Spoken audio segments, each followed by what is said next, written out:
everybody, it's the Junk You Should Know show, and I'm Dr. Heather Deniston, and I'm in a weird position today because we are going to be talking about your car, and we're going to need to talk about your car seat, and that's why I'm where I'm at.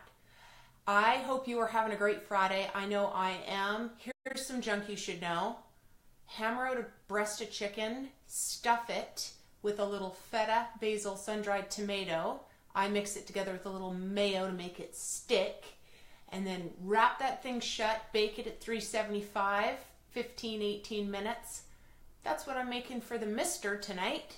Super excited about that. It's his favorite meal that I make, at least I think it is. And so that's what I'm doing tonight. When you arrive here, please give me a thumbs up or a heart so let me know that you're here. And hi, whoever just showed up. I am so happy to see you. And we have some great content today. I hope you will share this with friends and family, because who hasn't been on a long car ride and gotten out half bent over, hardly able to stand up, sore low back, sore neck, tight legs, right? This is a common problem. That's why this is junk you should know. You should know the junk about, not the junk in your trunk, the junk in your car about staying limber and flexible and not sore after a long car ride. Hi, whoever just checked in. So the Junk You Should Know show is sponsored by The Change Cave. And The Change Cave is a 12-module online learning institute. It's a membership program for those that want to take their wellness to the next level. In fact, The Change Cave brings inspired people together who are ready to ignite action behind their health and wellness goals, and through powerful resources, a passionate community, accountability, and results are a foregone conclusion. And so I always put the link in the comments, so if you're interested at all in learning more about it, that's all that link is. Just takes you to a landing page that you can learn more about the Change Cave program. And so thank you to the Change Cave for being our sponsor. That is awesome. And so we are going to move into it. Let me know that you're here. The hearts are thumbs up. I love to know that the live is actually working, because of course we always run into technical difficulties. And so I'm going to be sitting here talking to myself. And and comments today too, because lots of people have questions about this particular topic that we are on today. So again, the topic we're talking about is long car rides and low back pain. Why it happens and what to do about it. Okay, so let's get started. This is my imaginary car and my imaginary car seat. Whoever just gave me a happy face. Car seat, imaginary car. We're going to be working with this today to show you all sorts of fun things. But why does it happen that our backs get so sore, so irritated after long car rides? And for some of my patients and clients, it's not just an annoying problem, it's a debilitating problem. I have had people who drive for a living who, within an hour of getting in their car, they have sciatic pain all the way down to their feet. They have low back pain so bad they can hardly get out of the car. I have experienced this many, many, many moons ago, and so it was of interest to me. And so there's a few reasons why this happens. First of all, car engineers are very smart when it comes to designing cars. They don't give a crap about the car seats. They want to make sure it fits in the shape of car they've made and that they look pretty. They are not functional. I've never met a car seat that I think is ergonomically awesome, okay? Now, if you have an SUV, it's a little better. Brings you up a little bit, you got more leg room, all of that is lovely. Still a problem, still not great seats, but certainly any kind of other car on the road, the problem is that your hips are a little lower than your knees, and that's not good because it shortens your hip flexors, shortens your hamstrings, which then yanks on your low back, because your low back's like, oh, I guess I should tighten up to counterbalance, okay? So that's problem number one. Problem number two is that you are asymmetrically pushing on a gas pedal for hours at a time. So if you don't, Jennifer, hello, good to see you, darling. I could sing you happy birthday again if you like. If you are not using your cruise control, you've got one foot on the pedal, and that changes the alignment of your hip, let alone the fact that you're engaging this entire side for hours at a time and not this side. And that creates a gross imbalance in your pelvis and your low back. That's problem number 2. Number 1, butt lower than knees. Number 2, asymmetrical pushing on the pedal. Number 3, car scientists, car engineers don't care about your car seat. And number 4, you're probably leaning while you drive. If we take 1,000 car seats out of cars of the driver's side, they're all worn this way or this way. It depends what your preference is, probably what your misalignment is. And so you're either leaning on the console or you're leaning over here, at least for a portion of the drive. And what are you doing? You're throwing your body out of alignment. You're putting stress on your back in really wacky ways, which is not good. And finally, you have discs that are starving to death after a long ride because they've just been doing this the entire time. And discs, the only way they get nutrition is this, okay? So if you're not moving, your discs are starving. And so you've just arrived with super hungry discs and they're hangry, they're mad because they haven't been moving. They haven't been able to pull in fluids and nutrients so that they can stay hydrated and healthy. And so, yeah, and especially if you drive a lot, if you have a long commute, then guess what? Those discs over time are just kind of becoming phyllo pastry. They're not super happy about that, okay? So your discs are starving. That's another one. And the last one is y'all have a problem with stopping too many times. So guess what you do? You don't drink enough water because you're like, heaven forbid we have to pull over more than one time on the trip. And the problem is if you are going more than 2 hours without having to urinate, you are dehydrated. And we've already talked about dehydrated discs, but you being dehydrated is a whole other problem. Joint pain, muscle spasming, all sorts of things are very sensitive to your hydration level. So if you're restricting water intake because you're too time-bound or too lazy to pull over, then that needs to change. So let's just recap. Seat engineers suck. Your hips are lower than your knees. You're asymmetrically pushing on the gas pedal. You are probably leaning to one side or the other. Your discs are starving and you're dehydrated. Make sense? That's why we all have back pain when we drive for long periods of time. Hi, Linda. Good to see you. Okay, so what do we do about it, right? We all have to do long drives sometimes, and some of us have to drive a lot. Well, I have my car seat right here ready to show you some tactics that are going to help. First of all, when you get in your car, you have to lift 2 big trunks into the car called your legs. And so there is a really good and a not good way to do that. We want to make sure we're engaging our core and squeezing our butt every time you get in and out of the car. When you get into a car, you open your car door, you sit your butt down and engage your core, bring one leg in at a time. Maybe hold on to the steering wheel, okay? If you're on an SUV, same thing, that's fine.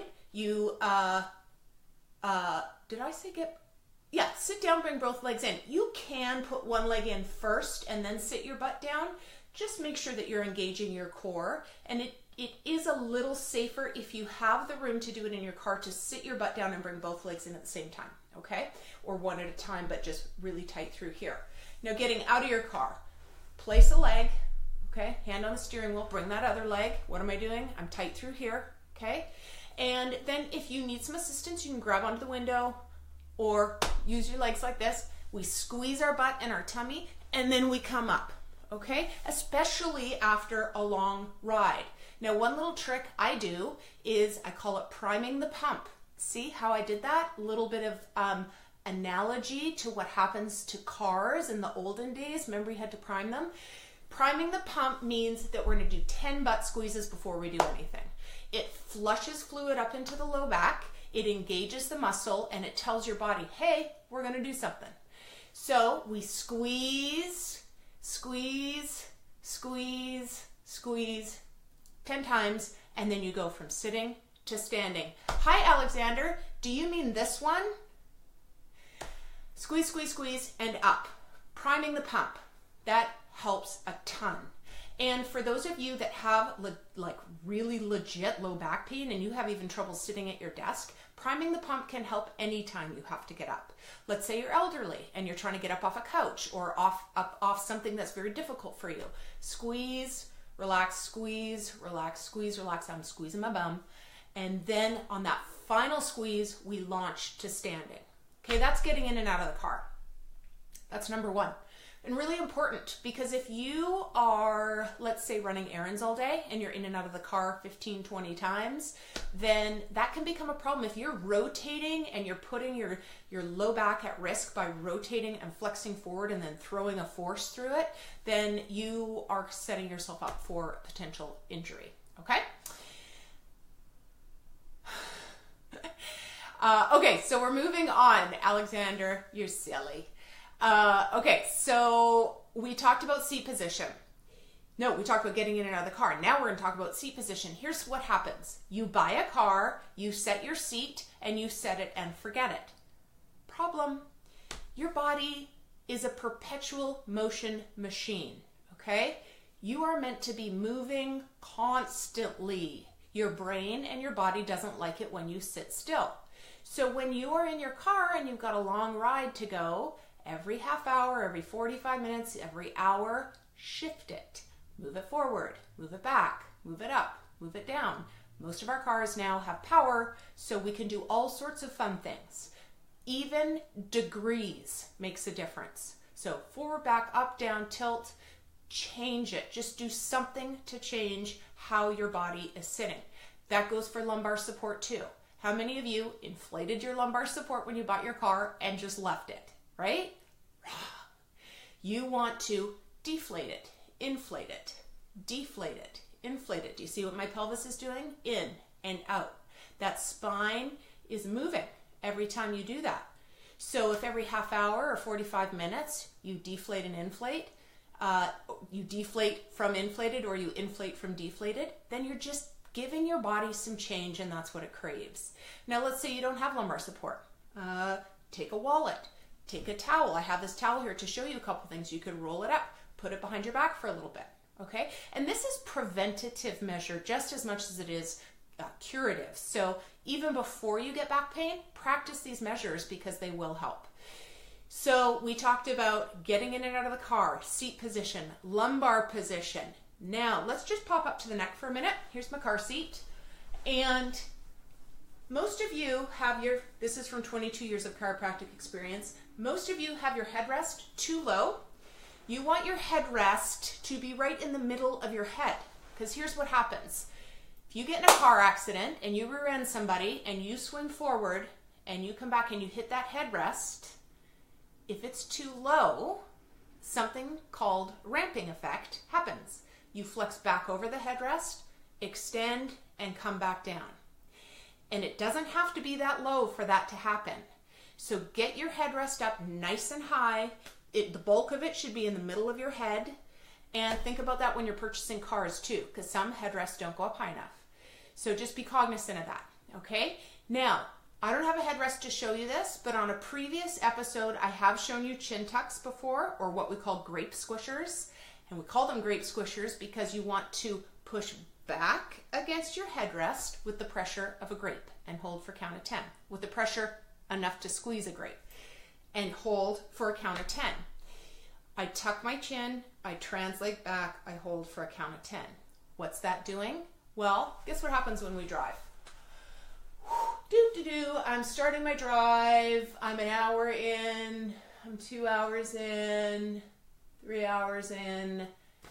That is horrible for your neck and for your back. So periodically, you're gonna sit back and you're gonna tuck your chin, push it back like a grape squisher, chin tucked. We're not tilting back like that. Tuck, push, hold for a count of 10. Grape squishers, okay? Adjust the seat regularly, adjust the lumbar regularly, and chin tucks. Okay, don't lean.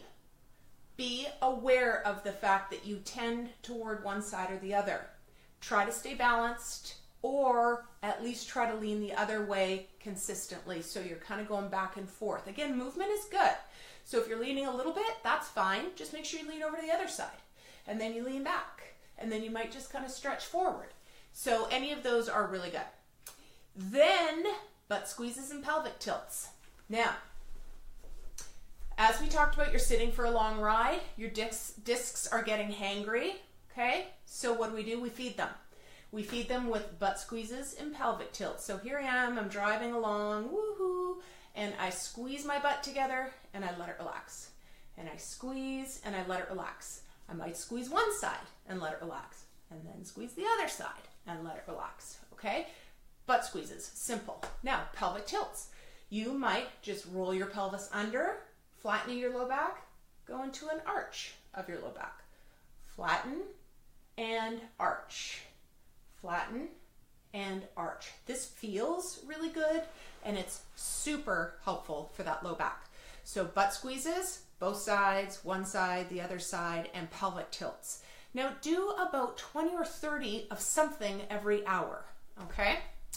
Now, we talk about cruise control. Cruise control is a good thing unless you're on ice. Don't use cruise control on ice or when you need to be really paying attention to stopping and starting, obviously. That's my disclaimer for today.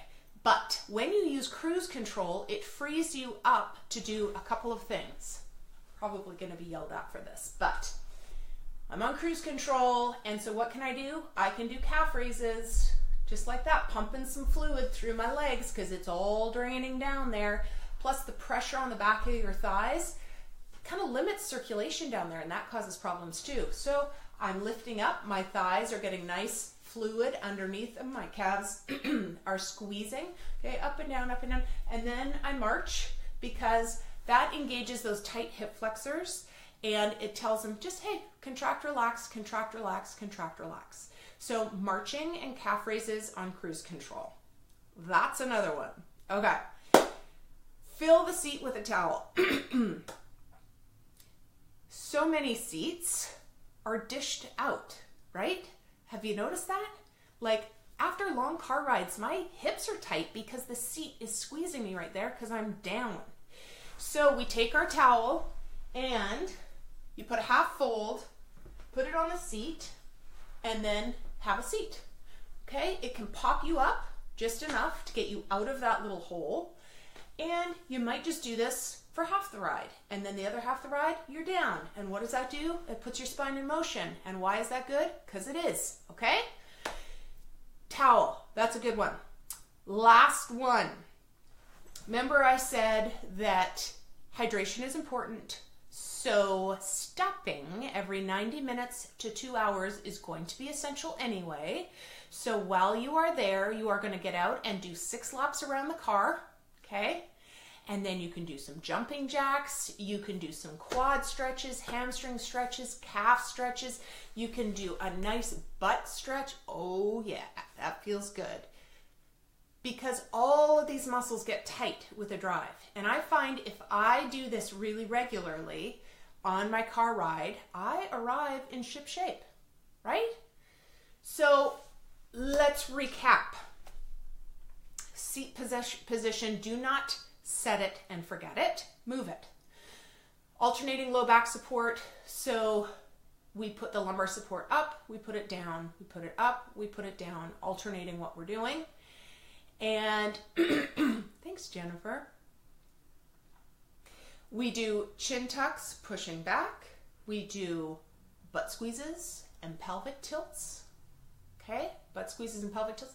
We don't lean for long periods of time. We might lean one side or the other, but don't lean chronically to one side because that's going to be a problem. Make sure to use your cruise control for actually 3 reasons. One is, remember, one of the first problems we talked about was that your foot is engaged and putting pressure all the way up through your low back for hours at a time if you're not using cruise control. That's just, it's going to imbalance your pelvis and your low back. So when you use cruise control, you can give it a break.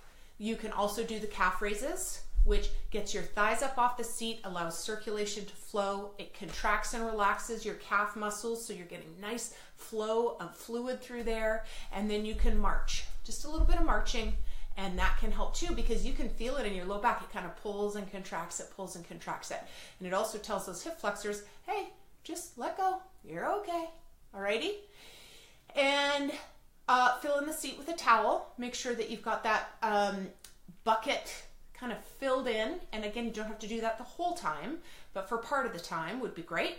And then, because you're hydrating properly, you're going to be stopping every 90 minutes to 2 hours anyway. Pop out of the car, do some laps around the car while it's filling with gas, or while you just come back from the bathroom or whatever. And then do a few stretches. Bend over, touch your toes. Do a quad stretch. Do a butt stretch. Okay? Okay. Good. Okay, that's it for today, guys. We just wanted to talk about back pain with long car rides, why it happens, and what you can do about it. Don't forget to check out the Change Cave, our sponsor. Link will be in the comments. Also, I have gifts for you. So if you go up into the post above, then you can just click on the link. It'll take you to a special place where I know to give you 3 gifts right into your inbox. You'll get 5 free paleo recipes. You'll get a circuit stairs workout, and you will get, what's the last one? Supplements you should be taking. Okay, so it's a good little gift, so make sure you click on that.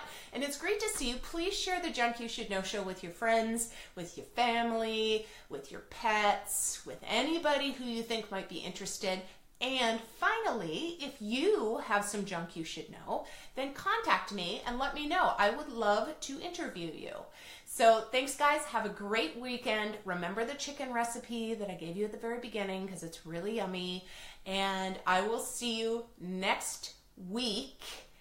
And I think it's just me again next week, but I can't remember. But it'll be great. Okay? I'll see you later. Thanks, guys.